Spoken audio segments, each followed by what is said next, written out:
Hello friends, मैं हर्षा शुक्ला आप सभी लोगों का हर्षा क्लासेस में बहुत बहुत स्वागत करती हूँ। और फ्रेंड्स, आज मैं यूपी डीएलएड थर्ड सेमेस्टर का सामाजिक अध्ययन विषय का मॉडल पेपर लेकर के हाजिर हुई हूँ।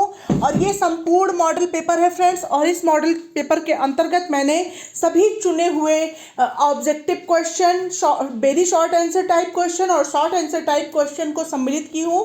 तो पूरा वीडियो आप लोगों के लिए बहुत इंपॉर्टेंट होने वाला। यहाँ से आप लोगों के 50 में से 50 अंक पक्के हैं फ्रेंड्स, क्योंकि काफ़ी चुनिंदा प्रश्नों को मैंने इस वीडियो में सम्मिलित किया है। पूरा वीडियो ध्यान से देखेंगे, एक भी क्वेश्चन को स्किप नहीं करेंगे, और हो सके तो ज़्यादा से ज़्यादा दोस्तों, ज़्यादा से ज़्यादा मित्रों को ज़रूर ये वीडियो शेयर कर दें। ठीक है फ्रेंड्स, तो पहला क्वेश्चन है, पानीपत का प्रथम युद्ध कब हुआ था? ठीक है, तो 4 ऑप्शन आपकी स्क्रीन पर है, आप लोग देख सकते हैं। राइट ऑप्शन है ऑप्शन नंबर ब 1526 ईस्वी में। मैं सिर्फ ऑप्शन रीड करूंगी। टॉप 30 मैंने ऑब्जेक्टिव क्वेश्चन को लिया है, और वेरी शॉर्ट और शॉर्ट सभी प्रश्नों को मैंने लिया है अलग से। तो नेक्स्ट आप लोग देख सकते हैं फ्रेंड्स, नंबर 2 क्वेश्चन है, बाबर और राणा सांगा के बीच युद्ध किस स्थान पर हुआ था? तो बाबर और राणा सांगा के बीच युद्ध जो है खानवा नामक स्थान में हुआ था। खानवा का युद्ध जो हुआ था वो किसके किसके बीच हुआ था? बाबर और राणा सांगा के बीच हुआ था। ये भी करके क्वेश्चन आ सकता है परीक्षा में कि खानवा का युद्ध किसके किसके मध्य हुआ था। अगर ऐसा पूछा जाए तो बाबर और राणा सांगा के मध्य हुआ था, और बाबर और राणा सांगा के मध्य युद्ध जो है वो किस स्थान पे हुआ था? तो खानवा नामक स्थान पर हुआ था। अगला प्रश्न है फ्रेंड्स, क्वेश्चन नंबर 3, पानीपत के प्रथम युद्ध में इब्राहिम लोदी की सेना को किसने हराया था? बहुत ही महत्वपूर्ण प्रश्न है। पानीपत के प्रथम युद्ध में इब्राहिम लोदी की सेना को बाबर ने हराया था। इससे एक और प्रश्न पूछा जा सकता है कि पानीपत का प्रथम युद्ध किसके किसके बीच हुआ था? तो बाबर और इब्राहिम लोदी के बीच हुआ था। ठीक है, बिल्कुल याद कर लें, आप सभी लोग रट लें, ताकि इस बार सामाजिक अध्ययन में किसी का भी बैक ना आने पाए। अगला प्रश्न है, पानीपत का तृतीय युद्ध कब लड़ा गया? तो पानीपत का तृतीय युद्ध जो है ऑप्शन नंबर ब 1761 ईस्वी में लड़ा गया था। नेक्स्ट क्वेश्चन है फ्रेंड्स, औरंगजेब और शिवाजी के बीच पुरंदर की संधि कब हुई? तो औरंगजेब और शिवाजी के बीच जो है पुरंदर की संधि 1665 ईस्वी में हुई थी। नेक्स्ट क्वेश्चन है, डचों ने पुर्तगालियों को हराकर माल्टा पर अधिकार कब किया? तो डचों ने पुर्तगालियों को हराकर माल्टा पर अधिकार सन 1500 ईस्वी में किया था। डचों ने पुर्तगालियों को हराकर माल्टा पर अधिकार जो है सन 1500 ईस्वी में किया था। अगला क्वेश्चन है फ्रेंड्स, बक्सर का युद्ध कब हुआ था? तो बक्सर का युद्ध सन 1764 ईस्वी में हुआ था। बहुत इंपॉर्टेंट प्रश्न है, बक्सर का युद्ध किस सन में हुआ था? सन 1764 ईस्वी में हुआ था। बिल्कुल याद कर ले, वीडियो देखने के मात्र से ही आप लोगों को लर्न हो जाएगा। अगला क्वेश्चन है, इलाहाबाद की संधि कब हुई थी? तो इलाहाबाद की संधि जो है 1765 ईस्वी में हुई थी। याद रखेंगे, बक्सर का युद्ध 1764 ईस्वी, इलाहाबाद की संधि 1765 ईस्वी, बिल्कुल सीरियल क्रम में है, 64 और 65। बक्सर 64 और इलाहाबाद की संधि 65। ठीक है फ्रेंड्स, बिल्कुल याद कर ले ये सभी प्रश्न। नेक्स्ट क्वेश्चन है, कर्नाटक का प्रथम युद्ध कब हुआ था? 1746 से 1748 ईस्वी में हुआ था। कर्नाटक का प्रथम युद्ध 1746 से 48 ईस्वी में हुआ था। अगला क्वेश्चन नंबर 10 है, सिराजुद्दौला और क्लाइव के बीच प्लासी का युद्ध कब हुआ था? तो सिराजुद्दौला और क्लाइव के बीच जो है प्लासी का युद्ध 1757 ईस्वी में हुआ था। नेक्स्ट क्वेश्चन है फ्रेंड्स, बेलाडीला लौह अयस्क क्षेत्र कहाँ स्थित है? तो बेलाडीला लौह अयस्क क्षेत्र जो है वो मध्य प्रदेश राज्य में स्थित है। मध्य प्रदेश में स्थित है। बेलाडीला लौह अयस्क क्षेत्र जो है मध्य प्रदेश में स्थित है। अगला प्रश्न है फ्रेंड्स, राज्य के उच्च न्यायालय के विरुद्ध अपील कहाँ की जाती है? तो राज्य के उच्च न्यायालय के विरुद्ध अपील जो है वो उच्चतम न्यायालय में की जाती है। नेक्स्ट क्वेश्चन है फ्रेंड्स, राज्यसभा के सदस्यों का कार्यकाल होता है? तो राज्यसभा के सदस्यों का कार्यकाल जो है 6 वर्ष का होता है। ध्यान दीजिएगा, राज्यसभा के सदस्यों का कार्यकाल 6 वर्ष तक का होता है। अगला प्रश्न है, वर्तमान लोकसभा में निर्वाचित सदस्यों की संख्या है। तो वर्तमान लोकसभा में निर्वाचित सदस्यों की संख्या 543 है। अगला प्रश्न है फ्रेंड्स, संघ सूची में कितने विषय शामिल हैं? तो संघ सूची में 97 विषय शामिल हैं। संघ सूची में 97 विषय जो है वो संघ सूची में शामिल हैं। अगला क्वेश्चन है फ्रेंड्स, महाभियोग द्वारा किसे हटाया जा सकता है?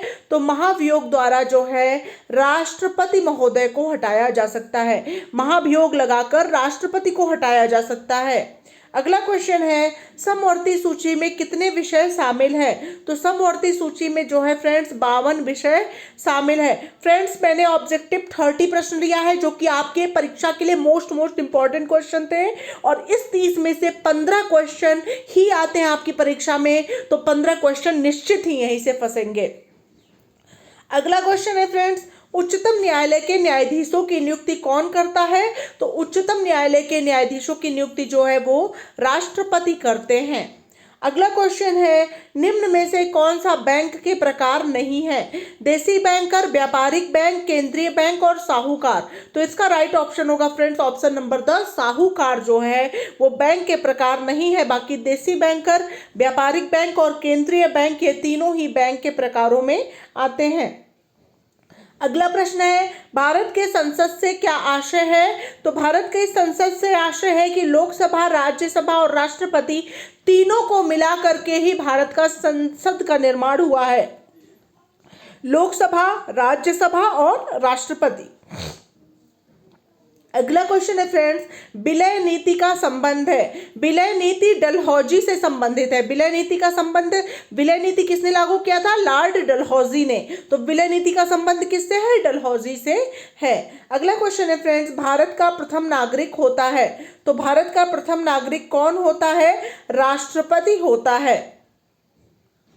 अगला क्वेश्चन है फ्रेंड्स, भारत में डाक प्रणाली प्रारंभ हुई थी। तो भारत में डाक प्रणाली का प्रारंभ सन 1866 ईस्वी में हुआ था। अगला क्वेश्चन है फ्रेंड्स, कर्नाटक में कैगा में स्थित है। कैगा में क्या स्थित है? परमाणु ऊर्जा उत्पादन केंद्र।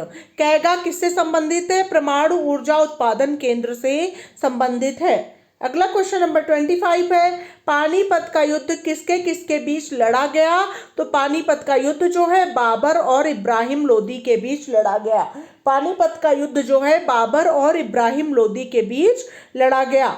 ठीक है। अगला क्वेश्चन है, सिराजुद्दौला तथा क्लाइव के बीच लड़ा गया। तो सिराजुद्दौला तथा क्लाइव के बीच जो है प्लासी का युद्ध लड़ा गया था। याद रखेंगे, प्लासी का युद्ध किसके किसके मध्य हुआ था? सिराजुद्दौला और क्लाइव के मध्य हुआ था। प्लासी का युद्ध सिराजुद्दौला और क्लाइव के बीच हुआ था। अगला क्वेश्चन है फ्रेंड्स, केंद्र सूची का विषय नहीं है। तो केंद्र सूची का विषय जो है शिक्षा नहीं है, शिक्षा समवर्ती सूची का विषय है। याद रखेंगे, शिक्षा जो है वो किस सूची का विषय है? समवर्ती सूची का विषय है। बाकी रेलवे, बैंक और विदेशी मामले जो हैं केंद्र सूची के विषयों के अंतर्गत आते हैं। अगला क्वेश्चन है फ्रेंड्स, प्रसिद्ध गिरिवन कहाँ स्थित है? तो प्रसिद्ध गिरिवन जो है गुजरात में स्थित है। अगला प्रश्न है, कार्ल मार्क्स कहाँ का निवासी था? तो कार्ल मार्क्स जो है जर्मनी का निवासी था। नेक्स्ट क्वेश्चन है फ्रेंड्स, राष्ट्रपति राज्यसभा में कितने सदस्यों को मनोनीत कर सकता है? तो राष्ट्रपति जो है राज्यसभा में 12 सदस्यों को मनोनीत कर सकता है। ऑप्शन बी बिल्कुल राइट है कि 12 सदस्यों को मनोनीत कर सकता है। अब फ्रेंड्स मैंने लिया है यहाँ पे top 20 very short answer type question. इससे पहले मैं बात की हूँ टॉप 30 ऑब्जेक्टिव टाइप क्वेश्चन, अब top 20 very short answer type question. पहला प्रश्न है, चौसा का युद्ध किनके मध्य हुआ था? तो चौसा का युद्ध हुमायूं और शेर शाह के मध्य हुआ था। अगला प्रश्न है, अणु शक्ति ऊर्जा संरक्षण केंद्र की स्थापना कब की गई? तो अणु शक्ति ऊर्जा संरक्षण केंद्र की स्थापना सन 1962 में की गई। ध्यान दीजिएगा, अणु शक्ति ऊर्जा संरक्षण की केंद्र की स्थापना सन 1962 ईस्वी में की गई थी। नेक्स्ट क्वेश्चन है, कबूलियत किसे कहा जाता था? तो किसानों द्वारा अपनी भूमि एवं उस पर देय लगान को का विवरण सरकार को लिखित रूप से देने को कबूलियत कहा जाता था। मतलब किसानों द्वारा अपनी भूमि व उस पर देय लगान का विवरण जो है सरकार को लिखित रूप से देने को कबूलियत कहा जाता था। नेक्स्ट क्वेश्चन है, हल्दी घाटी का युद्ध कब और किसके बीच हुआ था? तो इसका आंसर होगा कि हल्दी घाटी का युद्ध 18 जून 1576 ईस्वी में महाराणा प्रताप और अकबर के बीच हुआ था। हल्दी घाटी का युद्ध जो है 18 जून 1576 ईस्वी में महाराणा प्रताप और अकबर के बीच हुआ था। नेक्स्ट क्वेश्चन बनाते हैं फ्रेंड्स, लॉर्ड क्लाइव की 2 उपलब्धियां लिखिए।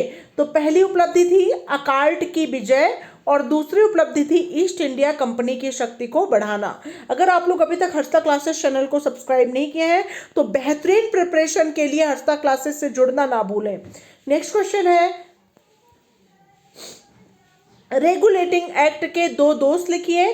तो पहला दोष था गवर्नर जनरल का परिषद की दया पर निर्भर होना और दूसरा है फ्रेंड्स सर्वोच्च न्यायालय का अस्पष्ट क्षेत्राधिकार। नेक्स्ट क्वेश्चन है, प्लासी का युद्ध किसके बीच हुआ था?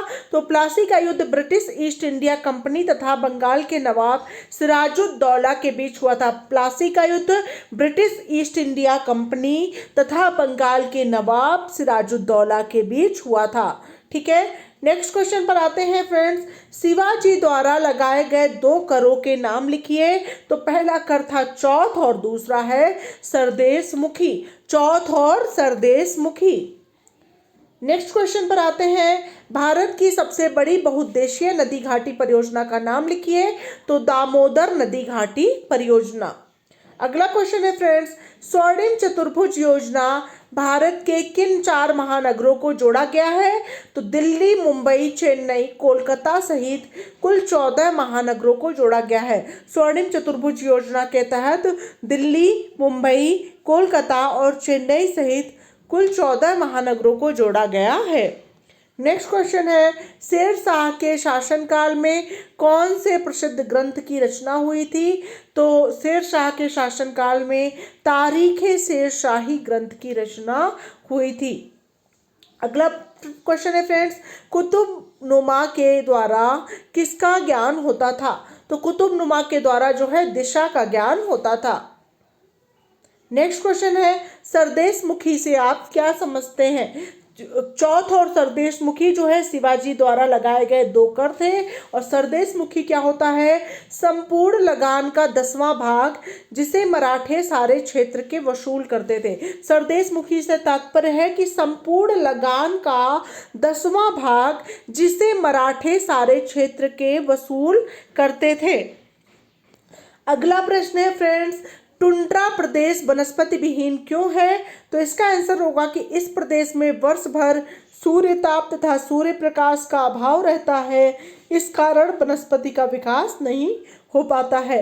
तो टुंड्रा प्रदेश वनस्पति विहीन इसलिए है कि इस प्रदेश में वर्ष भर सूर्य का ताप, सूर्य के प्रकाश का अभाव रहता है। ठीक है, इस कारण वनस्पति का विकास नहीं हो पाता है। अगला प्रश्न है, 2 शक्ति संसाधनों के नाम लिखिए। तो पहला है विद्युत संसाधन और दूसरा है जल संसाधन। नेक्स्ट क्वेश्चन है फ्रेंड्स, राजस्व का अर्थ बताइए। तो इसका आंसर होगा सरकार द्वारा वसूले गए सभी प्रकार के कर व शुल्क, निवेशों पर प्राप्त ब्याज तथा लाभांश तथा विभिन्न सेवाओं के बदले प्राप्त रकम को राजस्व कहते हैं।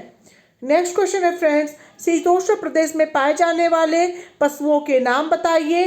तो दरियाई घोड़ा, मगरमच्छ, घड़ियाल एवं जंगली भैंसें। ध्यान दीजिएगा, शीतोष्ण प्रदेश में पाए जाने वाले पशुओं के नाम में दरियाई घोड़ा, मगरमच्छ, घड़ियाल एवं जंगली भैंसें प्रमुख हैं। नेक्स्ट क्वेश्चन है, हुमायूं की असफलता के 2 कारण लिखिए। तो पहली असफलता थी अफगानी शत्रु और दूसरी है हुमायूं के सगे संबंधी। नेक्स्ट क्वेश्चन है, कालिंजर का युद्ध कब हुआ? तो कालिंजर का युद्ध सन 1545 ईस्वी में हुआ जिसमें शेरशाह घायल हो गया। नेक्स्ट क्वेश्चन है, भारत में मुगल साम्राज्य का स्थापना कब और किसने की? तो जो है बाबर ने 1526 ईस्वी में पानीपत के मैदान में इब्राहिम लोदी को हराकर दिल्ली तथा आगरा पर अपना अधिकार कर मुगल साम्राज्य की स्थापना की। बाबर ने 1526 ईस्वी में पानीपत के मैदान में इब्राहिम लोदी को हराकर दिल्ली तथा आगरा पर अपना अधिकार कर मुगल साम्राज्य की स्थापना की थी। तो ये रहे फ्रेंड्स बहुत ही महत्वपूर्ण परीक्षा उपयोगी प्रश्न। अगर आप लोग को मेरा प्रयास अच्छा लग रहा है तो वीडियो को ढेर सारा शेयर जरूर करें। मिलते हैं नेक्स्ट वीडियो के साथ, तब तक के लिए thank you so much friends, thanks for watching my video.